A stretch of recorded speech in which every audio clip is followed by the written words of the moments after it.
by Lori Jean Fanilia. So, hi, Lori, how are you? I hope you're doing well tonight. Hi, everyone. My name is Gayle, and welcome to my live stream. I do this on Saturday nights at 7 p.m. And if you're in our group, you can find us there, Facebook group. That's linked down below. But it is facebook.com/groups /Gayle, Gayle, vlogs, VLOGS. So I want to welcome everyone here tonight. It has been a whirlwind, but I want to answer a question, and I want to welcome back everybody who is back. Actually, let me turn down my vest first. Whoops, I want that up. I just got this heated vest off of Amazon the other day, and oh my gosh. I don't know where these have been all my life, but I got to tell you, I'm so glad you have it because it is so much warmer. And I can change the buttons to, set the temperature if I want it warmer, colder, whatever. Blue is the coldest, and we've got red, which is the strongest heat setting, and green, which is in the middle. So, and yellow just shows it's on. So, yeah, I'm going to do that. Anyway, it's great, not just to keep you warm, but around my neck. Oh my gosh. Anyway, this is not sponsored. I just kind of went off on that tangent. Don't know why. But anyway, oh yeah, I'm cold. So, let me get into a question that was asked lately. And that is, what is this Be Bodacious? And oh, let me apologize. This is on vertical. Um, YouTube told me that would be the best way to do it, but let me just see if I can turn it. Orientation is locked. Rotate device back. Okay, so that's a YouTube thing. Sorry, you all. So, what is Be Bodacious? Well, it's an idea, okay? It's a way of living, and it means just going out and living your best life, no matter what the challenge is, okay? We we have all got challenges we have to work with. I know I've got a bunch of them, and we're always confined by budget constraints, health constraints, constraints of outside obligations. But we're also told to take care of ourselves and spend time for us, and that, for me, is sometimes really hard to do. I've done better over the past few years with you all's support, but it's still pretty tough for me. So, the idea of Be Bodacious, whether it's hashtag Be Bodacious if you follow me on other video channels and here, or whether it is at Be Bodacious, it's still the same idea. And that's the idea that you're not going to let things get in your way with life. So if we're talking about, say, travel, which I'd love to do and I want to meet you all, okay? When we're talking about that, we're talking about what are the constraints that we have to integrate? What do we have to work into to our lives? So for me, in addition to budget, which we'll get back to in just a minute, it's my leg. I have spinal stenosis caused a case of foot drop, which means I don't walk that well anymore. So my answer to that was to get a service dog, and he's having problems. I'll give you an update on that just in a few minutes. So that's one challenge. I'm also diabetic. I also have really bad asthma and things like that. And there's a few other things too, head injury and whatnot, seizures goes with head injury. So when I'm looking at life and travel specifically, I'm looking at how can I mitigate those? You all the same way. What are your challenges and how can you mitigate those so you can live your life? And that looks different for each person. There's nothing that's set in stone that tells you, okay, if I do A, B, and C, then it's all covered, and it's not the same A, B, and C across the board, and that's okay. You may even take the same trip with your best friend and have different A, B, and C's to get covered, and that is fine. So when you look at it as a whole, if I'm traveling somewhere, I'm looking at what is the biggest thing that I have to integrate. And often it's my lungs because they get kind of twitchy. And when they get twitchy, the whole situation goes south. So I always start with a trip to the doctor, say, hey, I need some help, kind of cutting this off at the pass. The other thing that I do is, some basic safety planning. If something happens, who's going to notify the folks at home? So looking at all of that, putting it all together. But, that's just a few things as it relates to travel. What if it's closer to home? What if my challenge is I want to take a class or go somewhere, but I don't want to do it by myself because I'm an introvert and really nervous? Let's say that's your situation, okay? So if you're wanting to, say, take a painting class, could you go with a friend or maybe meet the instructor ahead of time? If it's something you want to do, then your Be Bodacious step would be to get there and take that class, right? Because it's something you want to do and something's holding you back from it. So, what is your challenge? How can you get into that painting class and relax so you can enjoy it? So, you look at it from that standpoint. You don't look at it as, oh my gosh, I can't do this. I'm an introvert. It'll never happen. If you tell yourself that, then indeed, truly, it will never happen. I want to pick on Lori here. She says, you're so cute. I'm just finishing up on my yoga ball while I listen. Okay, while you're here, can I pick on you just a little bit and use you as an example? Let me know. Put that comment in there. So if you're an introvert and you want to go someplace and do something, don't tell yourself that you can't. Tell yourself that you can because it's something. Oh, good. Lori says I can. So, all right. This is going to be exciting. Um, she has done some amazing things, and I want to brag on her just a second. But let me get back to the other, okay? Let's say you're an introvert and you want to do this, and it's something that you want to do, but you're afraid. And what you're afraid of may be like actually walking into the class. So let's say, like I said, you invite a friend or you talk to your instructor ahead of time. We have these things called email, Facebook, and so forth where you can leave a message. So just messaging your instructor can really make you feel a whole lot better.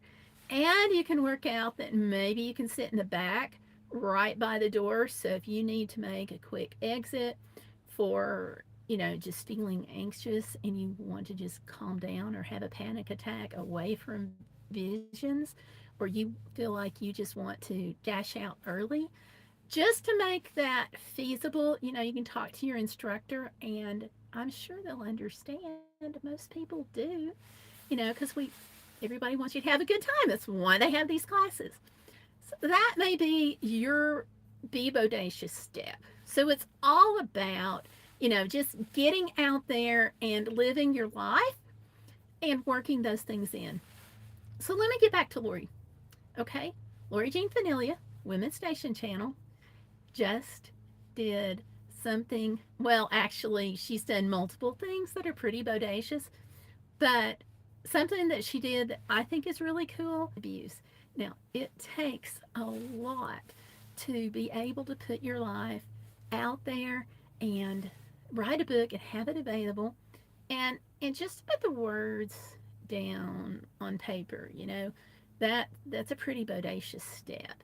And I am so proud of her. Thank you for doing that, Lori. Also, I want to thank you for letting me pick on you just a little bit on that. The other thing is, you heard her mention her yoga ball, and she is getting fit and doing all these really cool things, with her yoga ball. So you should check her out because she's very positive, she's very forward focused, and she's had a lot of things happen to her that she herself has had to integrate in her life to really get out there and be bodacious. So that is what being bodacious is all about. I'm going to adjust my jacket again. I'm going to turn this down a little bit. Um, that's what being bodacious is all about. It's that mindset of, okay, something I want to do, and that's my problem, or that's my desire. My problem is, what do I need to do to get there? And the solution is how to get there, and then your outcome is actually doing it. Um, I just got back from Alaska a few weeks ago. One of my big things, like ever since I was a kid, like I wanted to go to Alaska, and I remember hearing about it at school the first time, and I really wanted to go. And I came running home, and I told my folks I wanted to go to Alaska, and we lived with my grandmother at the time. And she said, "Oh, you shut up, get into this house. You ain't doing nothing like that." So I was heartbroken. Okay, this is my point of view as a kid. Well, later in life, I had the opportunity, but I didn't have the budget. And so what happened is our church, this was years ago, the first time, okay, our church was putting together a mission team. And they had a bunch of stuff that they wanted to ship up there. And it was going to cost a fortune. It was me and my daughter and my husband. And he actually wound up going with them and then riding back with us. But we looked at the cost and we were like, oh my God, airfare is going to be over $3,000. So, how are we going to do this? Um, but it was a church mission team. So what happened was uh, they did fundraising. So we didn't have to come up with all of the money because we were toting team supplies. So they helped us get the money together.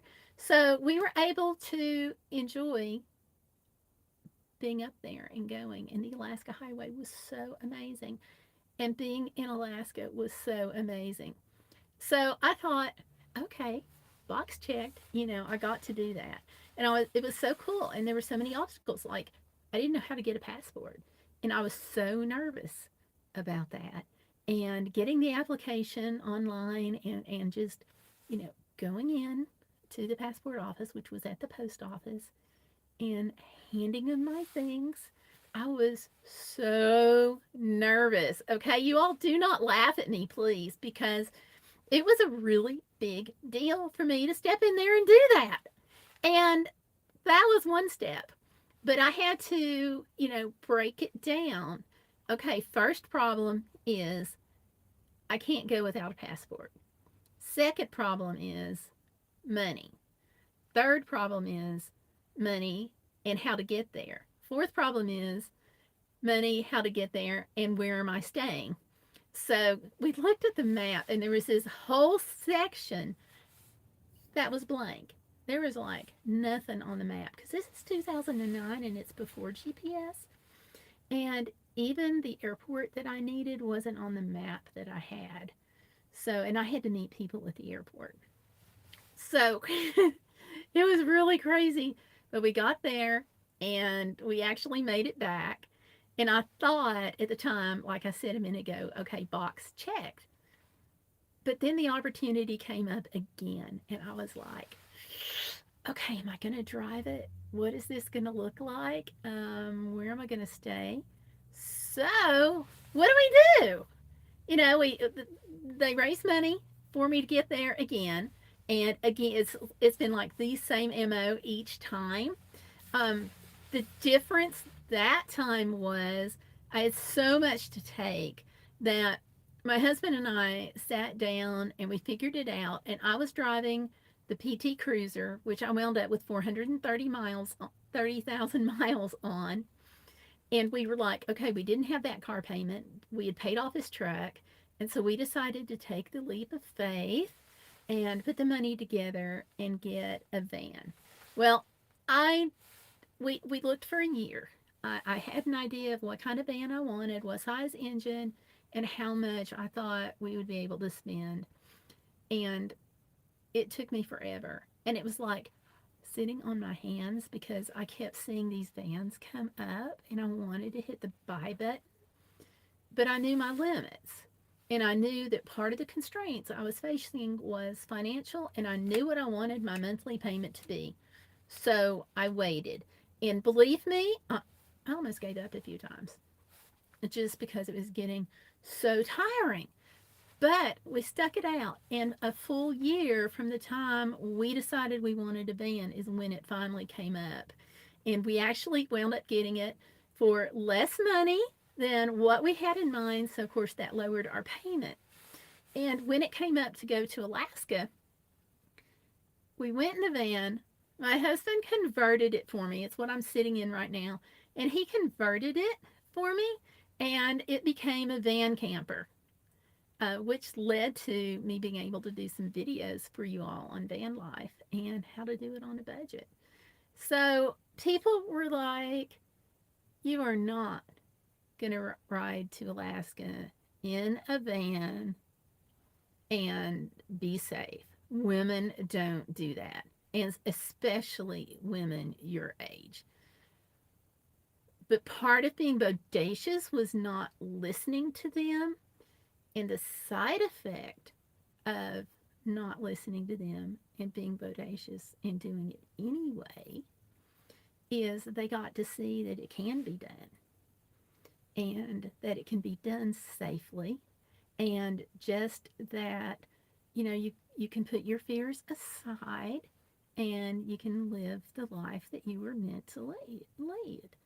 And that changed some people's view, okay? So there was one girl, my friend Cassandra, gutsy gal, gutsy, but she had never taken a road trip before. And so the next time it came up that I could drive to Alaska, she went with me and had a blast, an absolute blast. It was great having the second person there. I had a service dog. That was Tomlin. That was my first service dog. And she helped with him. And it was just a really cool thing. But Lori is saying in the chats here, it's amazing if you're patient in life how much you can do. Listen to this again. I want to repeat it. It's amazing if you're patient in life how much you can do. Now, I want you to listen, okay? Take that message to heart. I'm going to repeat it one more time. It's amazing if you're patient in life how much you can do. Because we'll see something and we want to sometimes rush out and do it. And then the reality hits us and we're like, oh my God, how are we going to do X, Y, and Z? Paint class, van, trip, not trip. Um, take your minute and figure out, okay, what is this going to look like? What is my first problem? What is my second problem? Go from there and be patient. Be patient with yourself, okay? Be patient with the situation, okay? Be patient while you're putting things together. Lori is a prime example, but there are also others. And you can find all kinds of books on people who have overcome, and that's part of the Be Bodacious mindset and lifestyle. So I like wearing hats on some of my fun videos and fun Insta posts. For me, it was really hard to be out there in a hat the first time because I just felt weird, and I felt, it was just my whole confidence level. It was really kind of hard.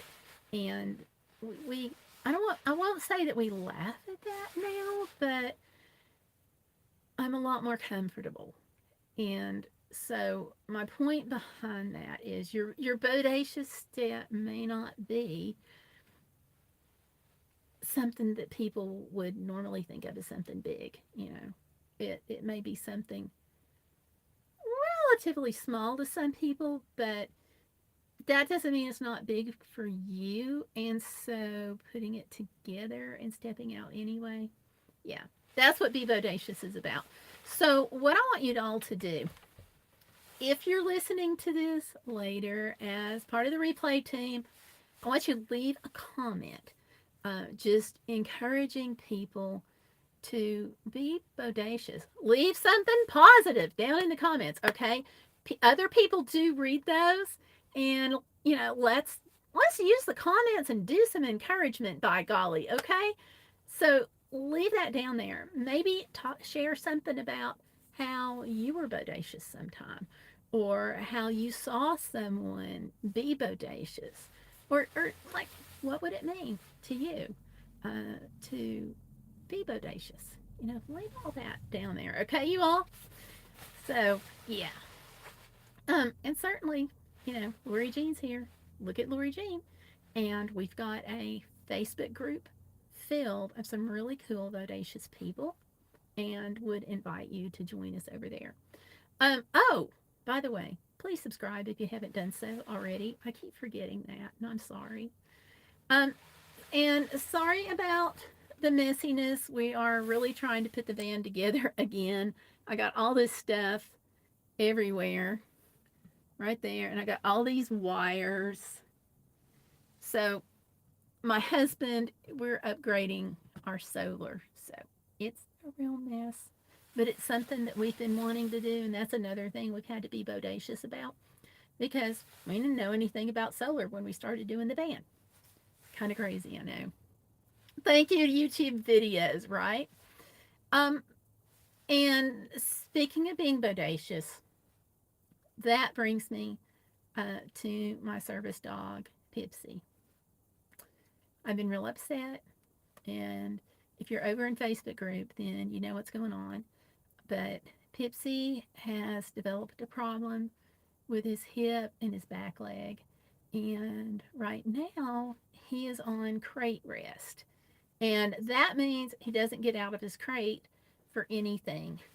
And that's been really, really hard on him, because as his job as a service dog, it's to be with me. And it's to be around me. It's to go where I go. It's to do things with me. So for the service dog to be in a crate has been really hard on him. Now, it's been hard on me, okay? Because it's not, a service dog is not just a pet. Okay, your service dog is your lifeline. It's your now, it's your yesterday, it's your future. Um, and a couple of people have said, oh, he's just a dog. Dogs go through things, and it's like, he's not just a dog, okay? He's what empowers me to walk.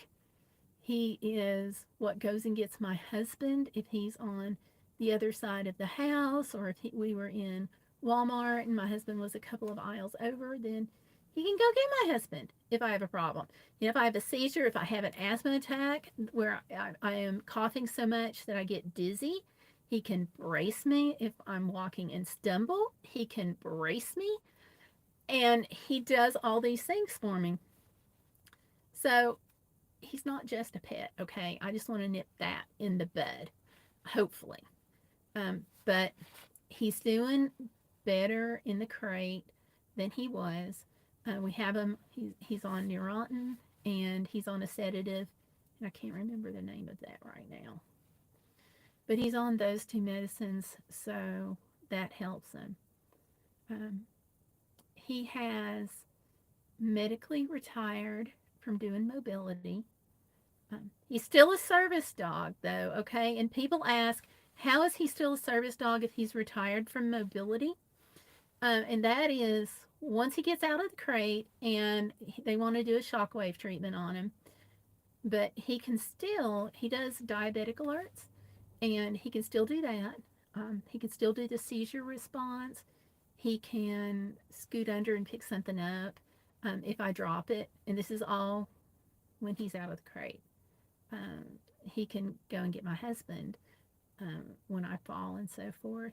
He just can't brace me and things like that. So anything mobility related after he's off crate rest, that's out of the picture. But all of the other service dog stuff that he does, he can still do. Problem is, I got the service dog for mobility.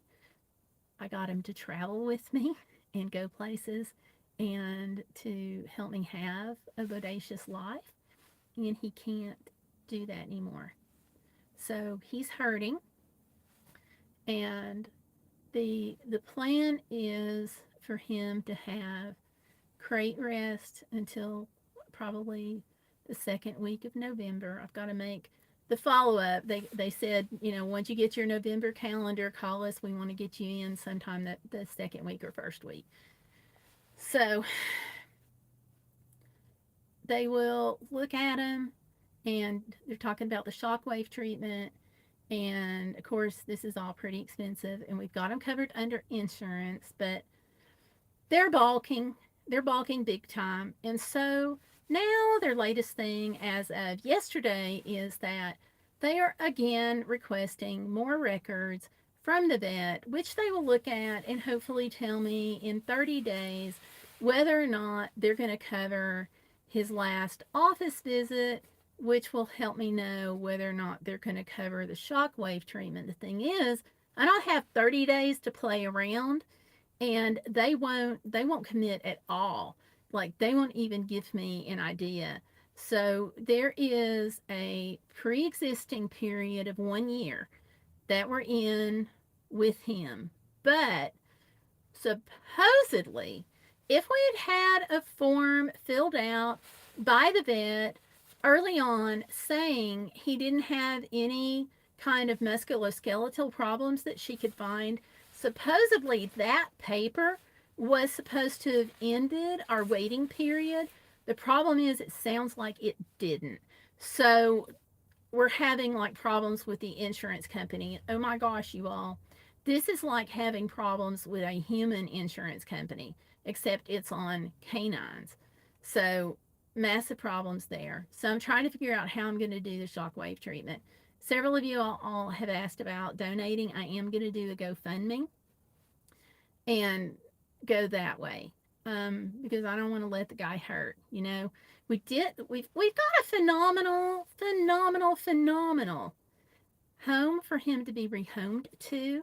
So he is going to get to use his skills still, because he's going to go to my daughter. And my daughter did a year at vet school until she added up her student loans and called and said, I'm coming home.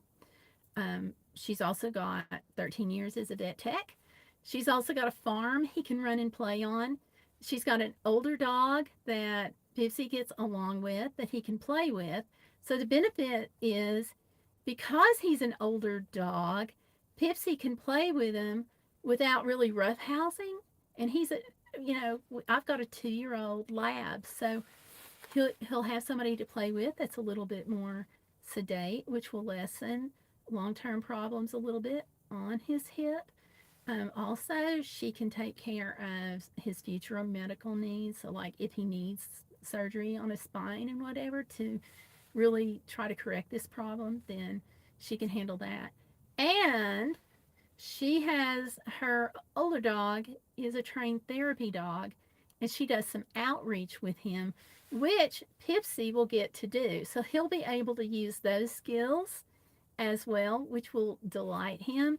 And he gets along with the baby fabulously. Like, last time they were together, they were so cute. They were in the floor together, just being cute, and like she was climbing all over him and stuff like that. It was adorable. And, of course, the other thing is, when I go out to play with the baby, I'll get to see him. So, the best possible rehoming place ever, even if it wasn't my daughter, it's exactly the situation I would want him to go to. And let's see, Lori is saying, good idea for the GoFundMe. Thank you. That's something, coming to coming to kind of terms with that, and actually asking people, just flat out saying, help me get my service dog feeling better, is really hard for me. So thank you. I appreciate that. Lily is here. She says, great hat. Hi, Lily, and welcome. Thank you for the good vibes there on my hat. Appreciate it. It's a beautiful ending for Pipsy. Yeah, it is. I'm still working on getting another service dog. I talked to the service dog program. I don't know yet if they are just going to, allow me to have another service dog, or if I've got to raise more money um, for that. I've got some extra expenses. Even if they provide me with another dog, I've still got to like figure out about getting there and staying and all that stuff. Um, if it's at the same time that it was last time of year where that it was the last time, my husband can't go. He's got a commitment through work. There's a conference that's mandatory that he has to go to. So I've got a girlfriend that's willing to go, but she can't stay in the van. The van really isn't for two people, it's really for one. So I'll be having to do hotels. So we'll see. Thomas Moore's Trains is in. Hey, how are you? It's good to see you. And yeah, Lori, it is exciting. But it's also, there's so much tied in with that. So I'm really pretty anxious. But, you know, like I talked about a minute ago, like what's my first problem? And my first problem is that my dog is hurting. So figuring out how I'm going to put things together to mitigate that, because, I want him to be well. So the problem is paying for it. And so just moving on from there. And that's kind of how the whole like Be Bodacious living comes into play. And yeah, so then my next problem is what do I do for a dog? And those are simultaneous problems. But going back and kind of working the problems, you know, looking at being bodacious, what do I want? I want my dog well. Secondary problem is I need to be able to get around. Of those two, which is the biggest problem? Well, I can get around some now. I've got a leg brace, walking stick, husband, so I can get around. So that puts the biggest problem is how to get my dog out of pain. So breaking that down, and going from there. And then after we get over this hurdle, then it's a matter of, okay, what's the next biggest problem? And I think the next biggest problem would be exactly what does getting another dog look like? So, yeah. Oh, he has a golden spike and it's 5 5/8 inches long. Oh, wow. I, you hear golden spike for the railroad and you expect it's going to be a lot longer than that. That is so cool. That is so cool. All right. And I would love to have you on sometime and we can talk about railroads and railroad towns and so forth. I really, if everything goes well, then this spring, what I want to do is go across Tennessee and look at some of the small communities that were railroad communities and see, what they have now and how the communities are, because a lot of the places that used to be railroad communities have wonderful things that have sprung up through like Rails for Trails programs, like Pocahontas, Virginia, Damascus, Virginia. Like Damascus used to be that area in between like Abingdon, Virginia and Damascus had a couple of railroad stops, and now they're part of like this national my brain cell just died. Oh my gosh. It's basically, I think it's through the National Forest Service. And so there is tourism there. And you can still go to these places and you can see what the old train stations looked like. And one of them has got like a bookstore and you can get your passport book stamped and stuff like that. But you can have a picnic outside. It's in the mountains. You can ride your bike on the trail. You can hike on the trail. And so it's got some really neat things now. And Damascus has a park with a caboose and a historic walking trail and a nice, just downtown historic area that you can enjoy. And there are several towns across Tennessee that are reclaiming that railroad history for the area and trying to turn it into a boon again. So let's see here. What we got? In Elkhart, Indiana is the NYC Railroad Museum. I didn't know that. That would be pretty cool. That would be pretty cool.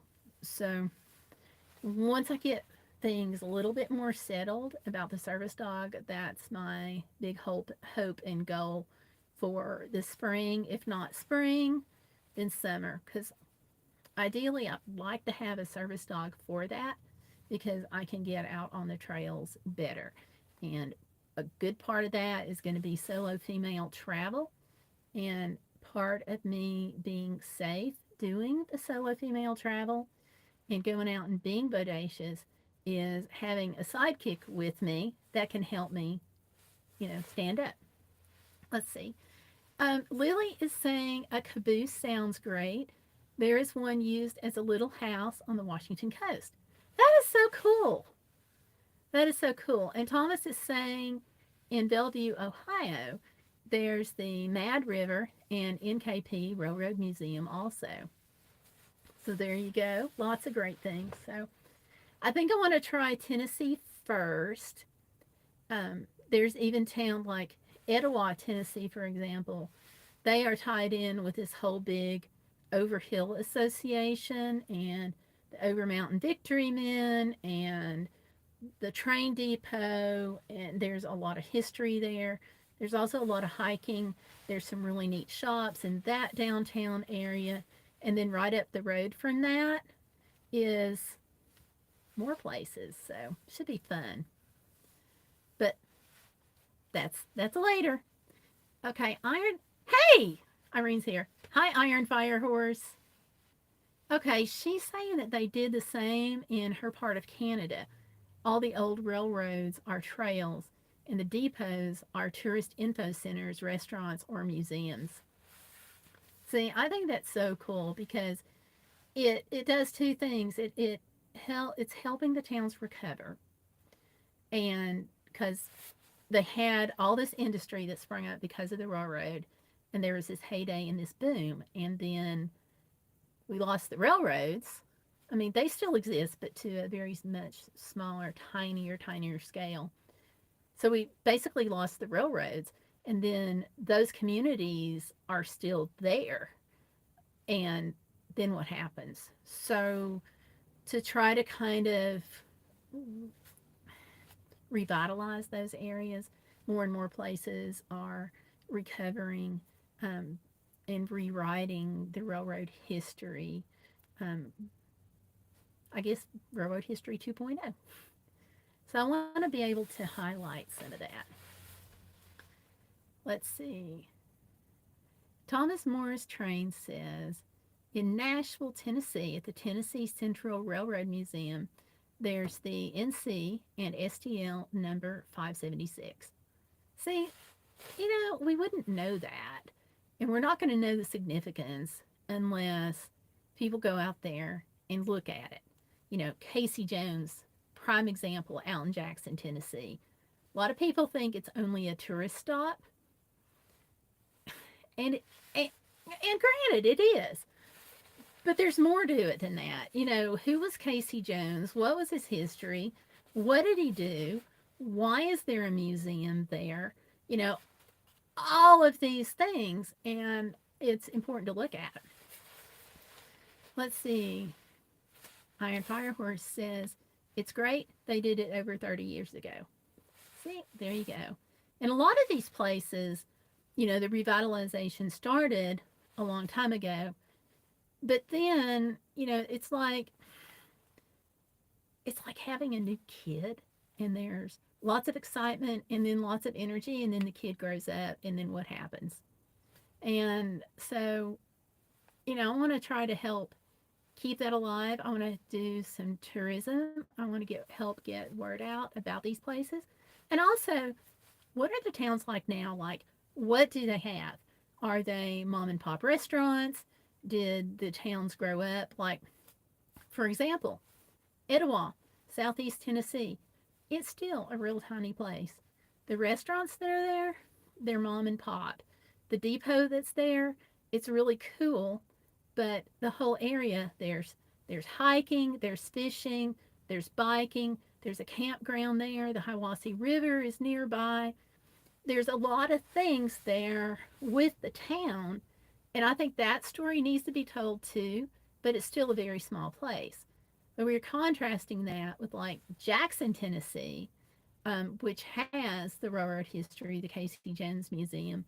Then it's got also it's built up. There's I believe there's a mall nearby. There's restaurants. The major interstate goes right through it, I-40, and it's just the village is a stop off the interstate. So so you've got all of that going on. So, like, how do we convey that? And, like, he just mentioned a museum in Nashville. So, it's like, how do we tell that story? And we can also cover, a lot of the other things about it, as far as like Nashville, Jackson, which is close to Memphis, and Etowah, which is close to Chattanooga. So, lots of stuff going on there. Also close to if y'all remember, the 1996 Olympics that happened in Atlanta, part of the river rafting that took place not far from Etowah. So there's that too. Let's see. Iron says she loves all the history. I do too. I do too. Hold on. I'm going to turn my jacket down a little bit again. Okay. Thomas is saying, look for a quarter with the Transcontinental Railroad on the back is a collector's item. Okay. Do you know what quarter that is? Because I've got like the 50 state quarters, and I'm working on the women's series now. But I can still look for other quarters as I go along. Irene says, we lost the railroads and shipyards and a couple of factories in the late 80s, and tourism is pretty much all we have, but considered a world-class destination. There you go. See, all of that helps, and it helps provide jobs. So, hey, Peter Parker says, hello, can't see you. I'm sorry. I hate that. Why can't we see you? Irene says she can see me, and somebody commented on my hat a while ago, so I know they can see me, but I wanted to go horizontal, and it would not let me. It said that this was locked into this position, and it's not locked on my phone. This is on YouTube's end, okay? So there's nothing I can do about it. But it says locked in this position, and to turn it back around. So that's what I did. I flipped it back up. So I'm sorry to be in this vertical position here. Irene says, bad paying jobs, LOL, actually not funny, really. No, I hear you. And we all need better paying jobs. It's, I won't go there. It's frustrating. But for some of these communities, hopefully the more tourism they get, the more it'll lead into better paying jobs. So yeah. In fact, I was talking to somebody today about rural health care, like in the area where I live, and they say that the reason we don't have a good hospital is because nobody out here has health insurance and Medicaid doesn't pay enough. And, it's kind of one of those really frustrating situations. And it's like, if we had more tourism dollars, couldn't we possibly have more jobs? And couldn't we possibly get folks, into the position where companies could provide health insurance benefits? So it's just one of those things you have to go with. But yeah. Okay, Peter Parker is asking if I found out who stole the gas. No. Y'all, when I was on the Alaska Highway, I was stolen from, and everybody at that side overlook there that stopped, we all got stolen from. But except for the one. It was a big Class A. It was a diesel pusher, so they weren't on gasoline. But if you were on gasoline, you got stolen. And so I did a video on it. But basically, what happened is they came at night, opened up the gas caps, left the gas caps open, and then stole part of the gas, but not all of the gas. So it was frustrating because it's a whole long story, and I did a video on it, but there was no like cameras or anything, and this one guy there, he was like, but I got my gas stolen from him. I've got to call the police. And it was like, we all got our gas stolen from us, but there's no cameras. So why would we call the police several hours after it happened? But yeah, I was really very, very glad for these two guys who thankfully stopped the situation with this other guy, shall we say. Yeah, I'm going to. I'm going to. And Irene is saying it's crazy how that happened. And it is. Um, excuse me. I had no idea that it would be that quiet to steal somebody's gas. And I'm so glad because that for these two guys, I'm glad the gas was stolen, but these two guys stopped. And then they came over to me and they were like, Miss, are you okay? And kind of one of them kind of stepped and put himself in between me and the two other guys. And I was really glad for them because this one guy, when I was like, yeah, we all got our gas stolen, and this guy like really, really mad and demanding we call the police, and he was a piece of work. He was pretty much demanding that we all stay at the Overlook while he went for a payphone and called the Mounties, and they came out to take our statements. And I'm like, it's an hour back to Watson Lake almost. It's 50 miles.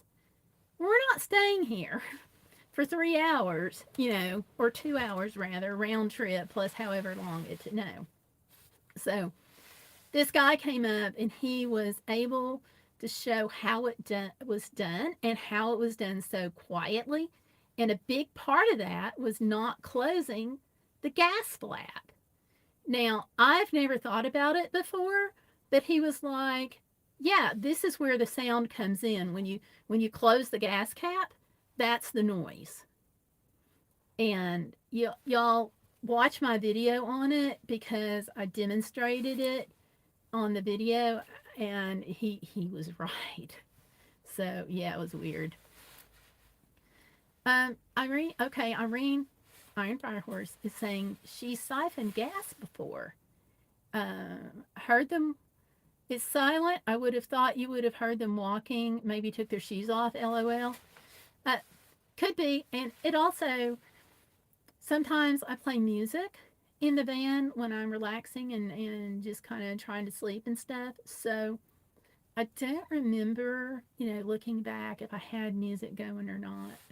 But here's the thing too: we're at a rest area, so you hear people walking because they stop and use the restroom and so forth, and cars driving on the gravel.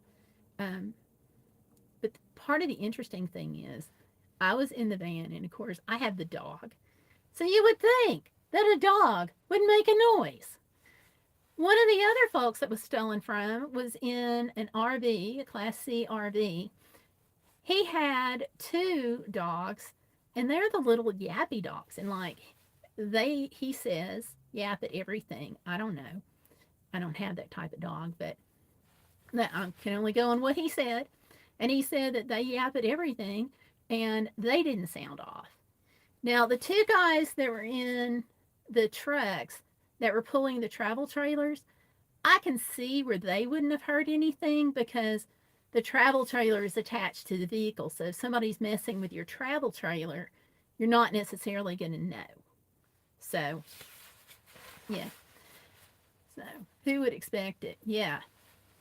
And locking cap is definitely on the list. I actually tried to get one, but it didn't fit the van. So, yeah. But I had to take that back in. And we're going to try it again. So, but yeah, Irene says, yep, closing the cabinet's loud. Yeah, who would have thought it? And Irene's saying, who would expect it with so many cars together? Yeah. And see, that was a thing that made me feel more comfortable when I stopped that night, is because there was already 4 or 5 other vehicles that were stopped. I mean, so you think it's pretty safe. Plus, the other thing is, I knew I wasn't going to be there but about 4 or 5 hours because I was trying to make up time that I had lost and get back on the road. So, yeah, very frustrating. So, what I'm going to do is I'm going to keep looking for the gas cap that's going to lock and work with the van. The other thing is, I am going to put, I've got some magnetic lights that are motion sensor. I did a video on those where Pipsy kept turning them off and on because he couldn't figure out how they were all turning on and then turning off. And it was happening every time he put his paws on it. And so I'm going to get one like that or one of these and put it up above the gas cap. So that way, at least there will be a light that comes on, and hopefully that will help draw attention. Where I am in the van, it's not going to help draw attention unless I hear them. So somebody suggested maybe I could get a recording that would loudly play the Hallelujah chorus, and when they open the gas cap, it would go Hallelujah and just scare them to death. Yeah, I don't know that they make that, but it might be interesting. So, oh, Lily is saying the new status symbol is to own a private railway car. Ooh, that would be fun. And Irene says, not surprised, Lily, LOL. That's so cool. That is so cool. So yeah, that was very, very frustrating. But on the flip side, all of the places I've been and all the miles, I've got almost 300,000 miles on the van and 430,000 miles on the PT Cruiser. And with all of those miles put on the vehicles, that is the only time somebody has tried to steal from me. Other than, as far as vehicles go, other than one time about 25 years ago when they broke the side window out of my vehicle. And that's nothing you can really help. But yeah, so I still feel pretty safe, and I still feel pretty safe on the Alaska Highway.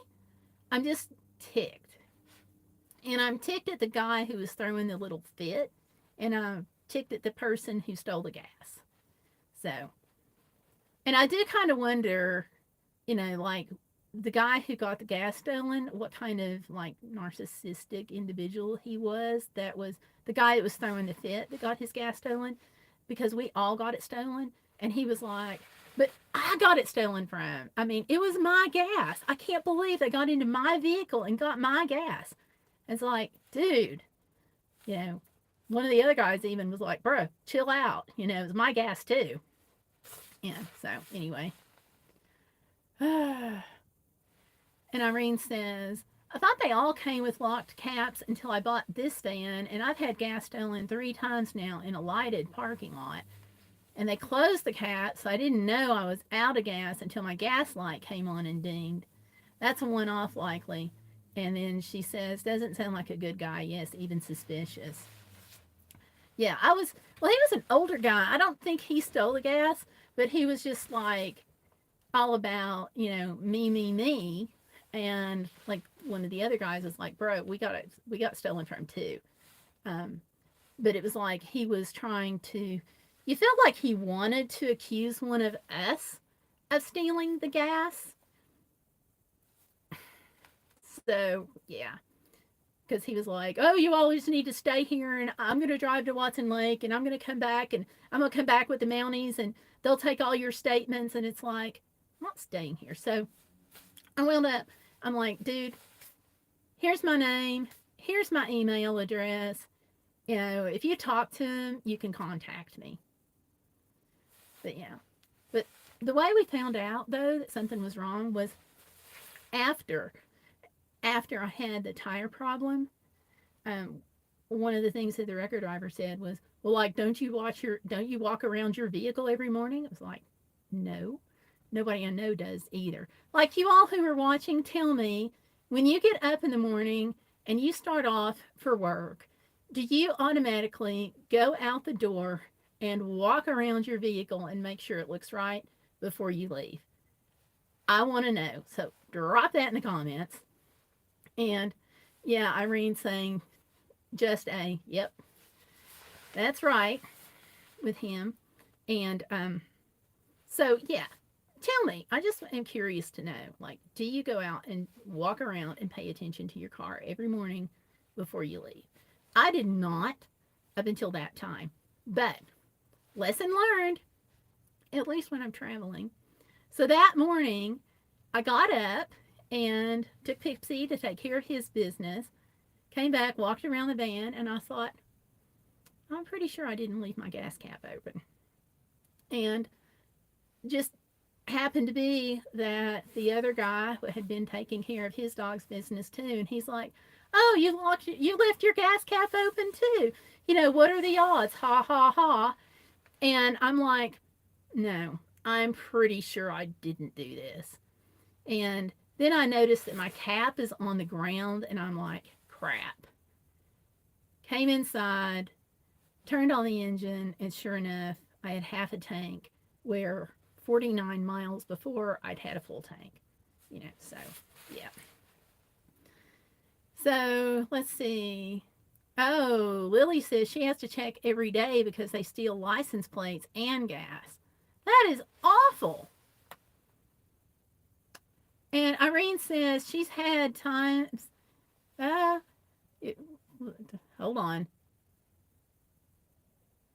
I've had times I checked always after things had happened, but then I relax after a bit. Yeah, I think I'm going to try to make it a plan, at least where I am traveling to get out and walk around.